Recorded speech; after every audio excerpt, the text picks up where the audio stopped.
ប៉ារ៉ាសិតដ៏គួរឲ្យខ្លាចនិងគួរឲ្យខ្ពើមរអើមួយកំពុងវាយ៉ាងស្ងៀមស្ងាត់តាមកម្រាលការ៉ូចូលទៅក្នុងបន្ទប់ទឹករបស់ក្មេងស្រីម្នាក់វាឡើងតាមគែមអាងូទឹកដោយព្យាយាមខិតទៅជិតក្មេងស្រីដែលមិនបានដឹងខ្លួនម្នាក់នោះនៅពេលដែលក្មេងស្រីនោះដឹងខ្លួនថាមានអ្វីមិនប្រក្រតីហើយភ្ញាក់ដឹងខ្លួនឡើងជលេបនោះបានវាឡើងមកលើខ្នងរបស់នាងបាត់ទៅហើយក្មេងស្រីដែលភិតភ័យបានស្រែកឡើងដោយក្តីអស់សង្ឃឹមនិងអេះខ្នងទាំងឈឺចាប់ប៉ុន្តែនាងមិនអាចកម្ចាត់សត្វចម្លែកនោះចេញបានឡើយដោយនឹកស្មានមិនដល់នៅវិនាទីបន្ទាប់រឿងដែលកាន់តែគួរឲ្យអស់សង្ឃឹមបានកើតឡើងសត្វចម្លែកដ៏ចម្លែកនោះបានលូនឡើងលើរាងកាយរបស់ក្មេងស្រីហើយជ្រែកចូលទៅក្នុងមាត់របស់នាងដោយផ្ទាល់តែម្ដងខណៈពេលដែលសត្វចម្លែកនោះចេះតែជ្រែកចូលកាន់តែជ្រៅទៅនៅពេលដែលការរស់នៅជាប្រិយសិទ្ធិនេះបានសម្រេចចិត្តគំនិតរបស់ក្មេងស្រីនឹងត្រូវគ្រប់គ្រងទាំងស្រុងដោយវាដោយបដូររូបរាងនាងទៅជាខ្មោចឆៅដាវបាននៅក្នុងខណៈពេលដ៏សំខាន់នេះដោយប្រើកម្លាំងចិត្តដ៏ខ្លាំងក្លាក្មេងស្រីនោះបានខំប្រឹងទាញសត្វចម្លែកនោះចេញមកក្រៅដោយបង្ខំតើនាងអាចគេចផុតពីសុបិនអាក្រក់ដែលគ្មានទីបញ្ចប់នេះដោយរបៀបណា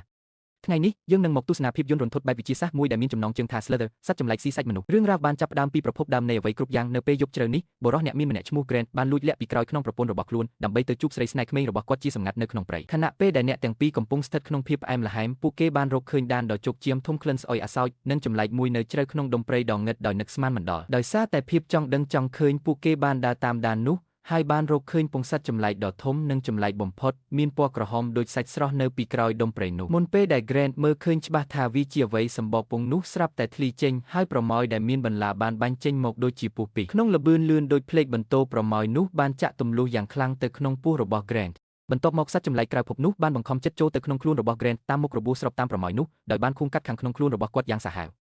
សត្វចម្លែកនោះបានធ្វើដំណើរទៅលើរហូតហើយចុងក្រោយបានចាក់ទម្លុះប្រព័ន្ធសរសៃប្រសាទខួរក្បាលរបស់គាត់ដោយគ្មានក្តីមេត្តា Grant ដ៏កំសត់អាចត្រឹមតែដួលទៅលើដីភក់និងប្រកាច់ទាំងឈឺចាប់យ៉ាងខ្លាំងនៅពេលដែលគាត់ដឹងខ្លួនឡើងវិញពីការឈឺចាប់យ៉ាងខ្លាំងនោះប្រស្រីភ្នែករបស់គាត់បានរីកធំទាំងស្រុងកែវភ្នែករបស់គាត់ប្រែជាទេសស្អាតងីងើនិងពោពេញទៅដោយភាពសាហាវយង់ក្នុងពីកំណើតនៅពេលនេះរាងកាយរបស់ Grant បានក្លាយជាជម្រកដ៏ល្អឥតខ្ចោះសម្រាប់សត្វចម្លែកក្រៅភពទាំងស្រុងដោយបានប្រែហែកទៅជាបិសាចស្រីឈាមបន្ទាប់ពីត្រឡប់មកផ្ទះវិញក្រោយពីត្រូវបរិយាសិទ្ធទម្លុះចូលអេរិយាបថរបស់ Grant ប្រែជាមិនប្រក្រតីយ៉ាងខ្លាំងគាត់ធ្វើសកម្មភាពដូចជាខ្មោចភីសាយឃ្លានដែលមិនបានស៊ីបាយរាប់រយឆ្នាំមកហើយគាត់បានបើកទូទឹកកកយ៉ាងខ្លាំងទាញយកសាច់ស្រស់ទាំងអស់នៅខាងក្នុងមកស៊ីទាំងឆៅដោយមិនបានចម្អិនដោយស៊ីអស់រលីងគ្មានសល់ទោះជាយ៉ាងណាក៏ដោយចំនួនអាហារដ៏តិចតួចនេះគឺមិនអាចបំពេញតម្រូវការរបស់សត្វចម្លែកក្រៅភពដែលកំពុងលូតលាស់យ៉ាងលឿននៅក្នុងខ្លួនរបស់គាត់បានឡើយគាត់បានដើរសម្ដៅទៅផ្នែកលុចសាច់នៅក្នុងផ្សារទំនើបប្រចាំទីប្រជុំជនហើយបានទិញសាច់ស្រស់ពេញមួយកន្ទុយឡានក្នុងពេលតែម្ដងដើម្បីកុំឲ្យ Stoller ដែលជាប្រពន្ធដ៏ស្លូតត្រង់របស់គាត់ចាប់អារម្មណ៍ឃើញអ្វីដែលមិនប្រក្រតី Grant បានលួចលាក់ទុកសាច់ស្រស់ទាំងអស់នោះនៅក្នុងបន្ទប់ក្រោមដីគាត់ថែមទាំងបានចាក់សោចង្កានយ៉ាងជិតនៅលើទ្វារបន្ទប់ក្រោមដីហើយបាននិយាយកុហកនាងទាំងពុតត្បុតថាមានកាដូថ្ងៃខួបកំណើតដ៏អាថ៌កំបាំងមួយត្រូវបានរៀបចំទុកនៅខាងក្នុងទោះបីជាថ្ងៃខួបកំណើតរបស់នាងនៅសល់រយៈពេលជាង2ខែទៀតក៏ដោយក៏ប្រពន្ធដ៏ស្លូតត្រង់ម្នាក់នោះមិនបានសង្ស័យលើពាក្យកុហកដ៏ឆ្កូកឆ្កាករបស់ប្តីនាងតតែសោះខណៈពេលដែលថ្ងៃចេះតែកន្លងផុតទៅការស៊ីរុំរបស់វីរុសក្រៅភពបានធ្វើឲ្យការផ្លាស់ប្ដូរដ៏ចម្លែកនៅក្នុងខ្លួនរបស់ Grant កាន់តែស្តែងឡើងគាត់បានអួតចង្អោរទាំងឈឺចាប់នៅក្នុងទីធ្លាផ្ទះរាងកាយរបស់គាត់បានរមួលនិងខូចទ្រង់ទ្រីខណៈពេលដែលលក្ខណៈពិសេសមិនមែនជាមនុស្សនិងមិនអាចពណ៌នាបានកំពុងតែរស់ឡើងវិញយ៉ាងសាហាវនៅក្នុងខ្លួនរបស់គាត់សូម្បីតែនៅលើផ្ទៃមុខដែលធ្លាប់តែពុតត្បុតរបស់គាត់ពីមុនមកក៏ស្នាមញញឹមដ៏ចម្លែកចាប់ផ្ដើមលេចឡើង